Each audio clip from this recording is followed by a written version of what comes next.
છો NN news. હું છું એન્કર અર્પિતા પટેલ. હવે જોઈએ અગત્યના સમાચાર. ઓડિશાના ગંજામથી 5.87 કિલો ગાંજાનો જથ્થો લઈને આવેલો યુવક આ રીતે ઝડપાયો. સુરતમાં ગાંજાનો જથ્થો ઓડિશાના ગંજામથી લાવવામાં આવતો હોય છે. નશાકારક ગાંજાના જથ્થા સાથે આરોપીઓને અગાઉ પણ ઝડપી પાડવામાં આવ્યા હતા.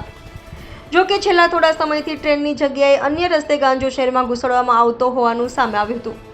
બાતમી મળતા જ પોલીસે 5.27 કિલો ગાંજાના જથ્થા સાથે એકને ઝડપી પાડ્યો છે.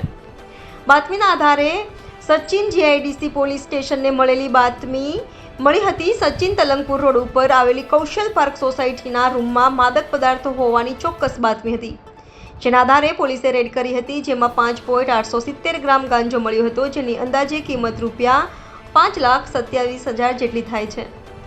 21 વર્ષીય યુવક ઝડપાયો.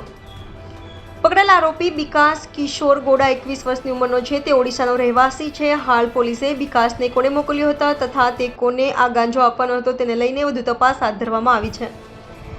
NN news Surat.